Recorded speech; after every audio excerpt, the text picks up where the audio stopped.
Sa nakaraang kwento natin ay habang nakikipag-usap si Woojin kay Blackstone ay mayroon namang nakamasid na isang tao sa labas ng kanyang kwarto, at sa pagpapatuloy ng kwento.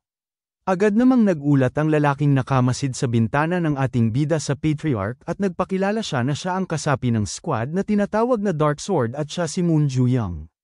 Iniulat niya na mayroon siyang iuulat na pangyayari at agad namang tumugon ang Patriarch na sabihin niya kung ano nga ba ang kanyang iuulat.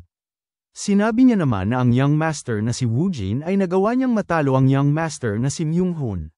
Nagulat naman ang Patriarch at ipiniliwanag naman ni Ju-young na kahit wala silang espada na ginamit ay naglaban pa rin silang dalawa.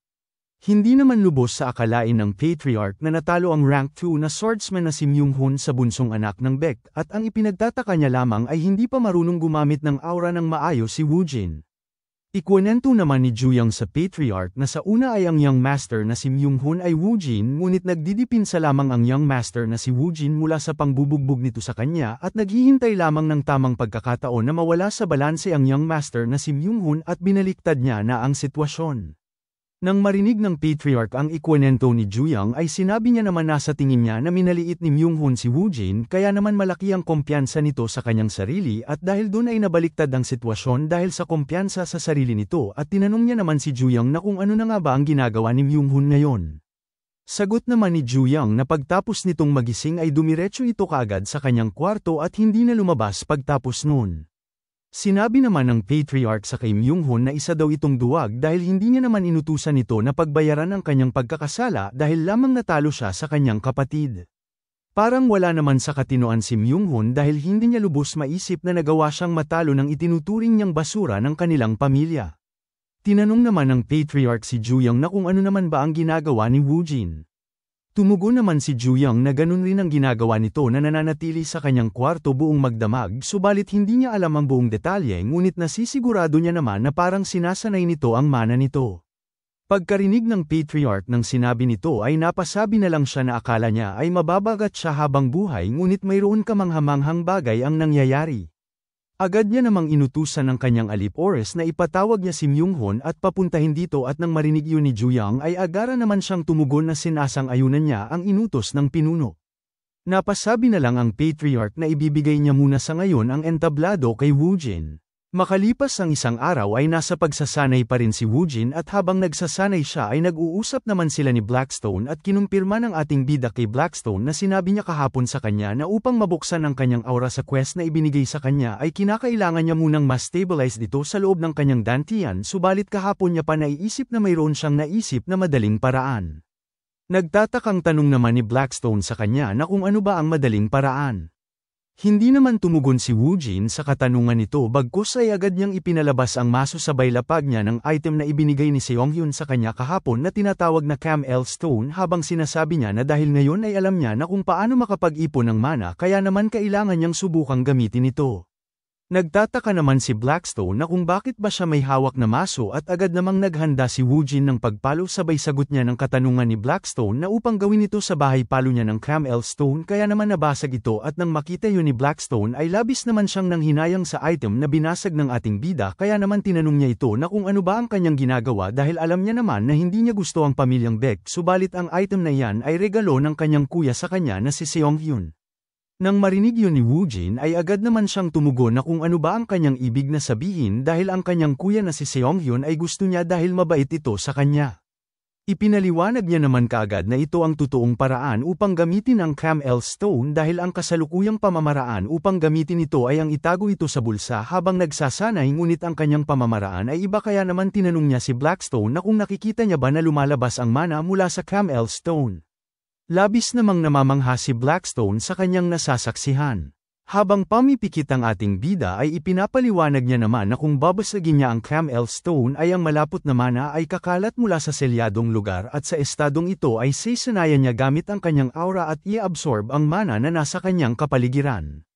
Samantala si Blackstone naman ay hindi makapaniwala sa kanyang nakikita dahil ayon sa kanya na mayroon palang kakaibang item dito sa mundong ito. Sinabi naman ng ating bida na kailangan niyang mag-focus at susubukan niyang langhapin ang mana. Maya-maya pa makalipas ang ilang sandali ay lumabas sa kanyang sistema na sa kadahilanang naka-absorb siya ng malaking halaga ng mana kaya naman tataas sa 5 ang kanyang mana stats.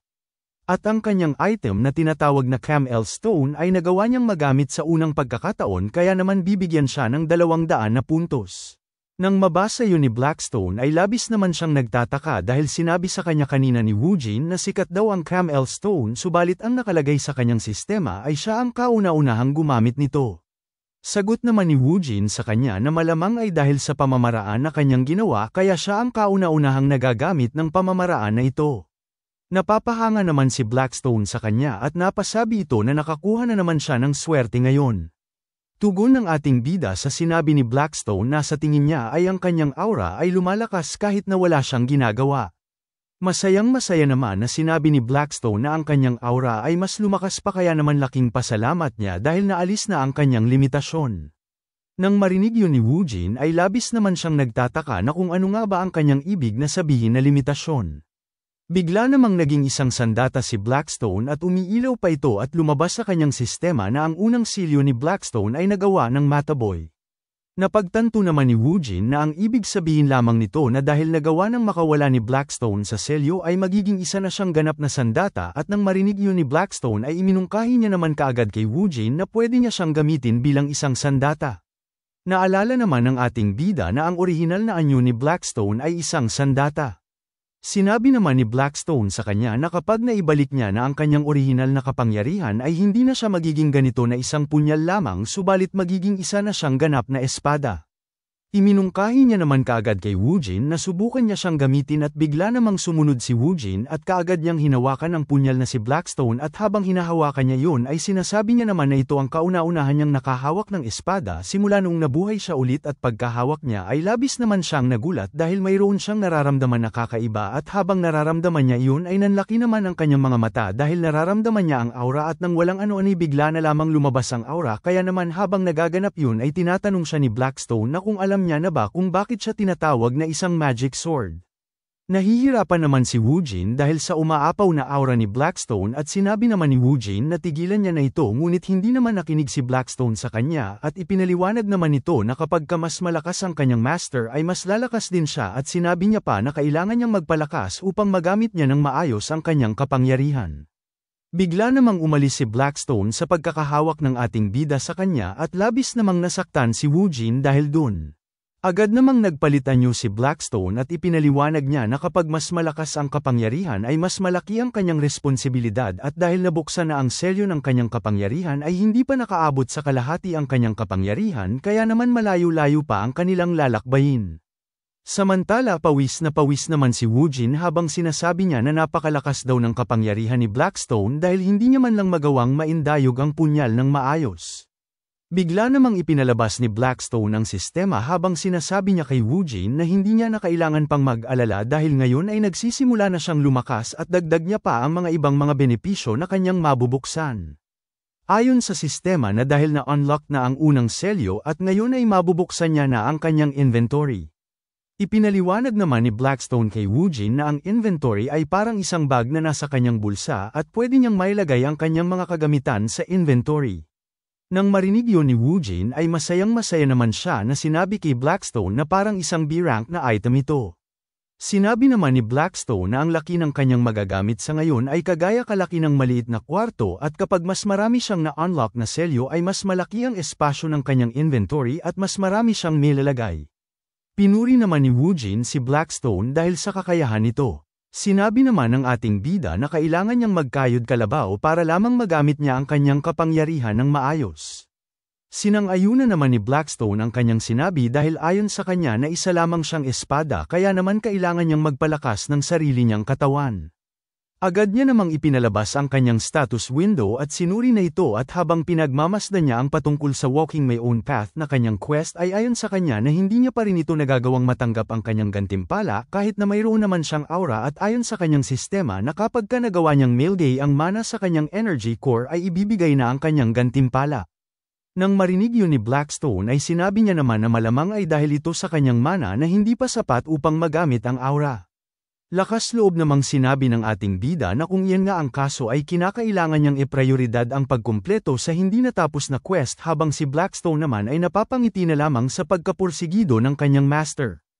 Lumipat naman ang eksena sa kina Myunghon at dito parang namumutla pa rin na pinagpapawisan na tulala si Myunghon dahil sa hindi niya matanggap na natalo siya sa kanyang kapatid kaya naman tinanong siya ng kanyang ama na kung ano ba ang nangyayari sa kanya. Sa isip-isip naman ni Myunghon na natitiyak niya na alam na ng kanyang ama na natalo siya sa mangmang na si Woojin at bigla naman siyang sumigaw at nagdahilan na nakuha niya ang mga pesang ito kay Woojin dahil nagpabeye siya at kung nakaharap na ito ng maayos ay matatalo niya ito na walang hirap. Kalmado namang sinabi ng patriarch na natalo siya at binugbog at nahimiti ng nakababata nilang kapatid at ngayon ay sinasabi niya na nagpabeye siya kaya naman tinanong niya ito na kung yun nga lang ba ang kanyang magiging katwiran. Pagkarinig ni Myunghon ng sinabi ng kanyang ama ay napayo ko naman ito at sabay sigaw niya na humihingi siya ng kapatawaran sa kanyang nagawang kasalanan. Tinanong naman siya ng kanyang ama na kung ano ba ang kanyang ginawa pagkatapos niyang mabugbog sa kanyang nakababatang kapatid. Pagkarinig ni Myunghon ng katanungan ng kanyang ama ay kaagad naman siyang sumagot na sinusubukan niyang makakalap ng impormasyon patungkol sa kanyang nakababatang kapatid subalit bigla na lamang siyang nagulat dahil hindi na siya pinatapos magsalita ng kanyang ama at sinabi nito na kung bakit pa ba siya maghahanap ng impormasyon dahil sinabi niya na nagpabeye siya at tinanong niya ito na kung talaga nga bang kailangan niya ng impormasyon para lang matalo ang kanyang nakababatang kapatid at kung kailangan niya bang hiramin ang kanyang espada. Nagdahilan naman si Myunghon at sinigaw niya na nakita niya na si Woojin daw ay nakatanggap ng gantimpala mula sa kanyang kuya na si Seonghyun at magpapaliwanag pa sana siya subalit bigla siyang pinatahimik ng kanyang ama at sinabi ng kanyang ama sa kanya na nagdadahilan na naman siya ng walang katuturan ulit.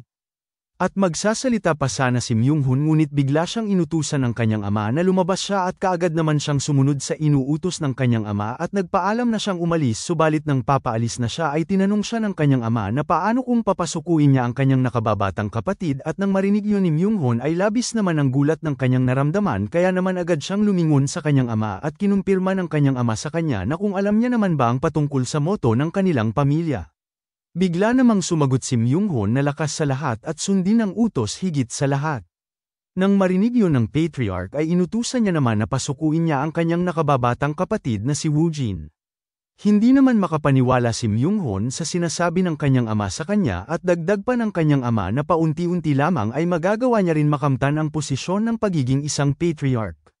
Lakas loob namang sinabi ni Myunghon sa patriarch na papatunayan niya ang kanyang sarili. Maya-maya pa makalipas ang ilang oras ay nakatingin mula sa bintana sina Woojin at Blackstone at ang kanilang tinitignan ay si Myunghon na kanina pa tumatayo at nagkakaganito ito at nagtatakang tanong naman ni Blackstone sa kanya na sapagkat kanina ay sinabi niya na hindi na sila hahanapin ito at napasabi na lamang ang ating bida na malamang ay ang kanilang ama ay mayroong ginawang kung ano at pinagmasdan naman nila ang mukha na seryoso ni Myunghon at ikinikwento ng ating bida kay Blackstone na kahit na sa nakaraan niyang buhay ay ang kanyang ama ay palaging pinag-aaway ang mga ito at alam niya naman na dahil sa mukha ni Myunghon ngayon ay nasisigurado niya naman na mayroong sinabi na kung ano ang kanyang ama sa kanya. Sinabi naman ni Blackstone sa sinabi ng ating bida na kung siya ang nasa kalagayan ng kanilang ama ay mayroon rin siyang sasabihin kay Myunghon dahil nabugbog ito ng pinakabatang kapatid nila. Tumugon naman ang ating bida na bukod pa dyan ay malamang ay tinanong siya ng kanilang ama na kung bakit ba wala siyang ginagawang hakbang patungkol sa pagbugbog ng kanyang kapatid sa kanya dahil sa nakaraang buhay niya ay palagi siyang hinahanap ni Myunghon kapag pinagsasabihan siya ng kanilang ama.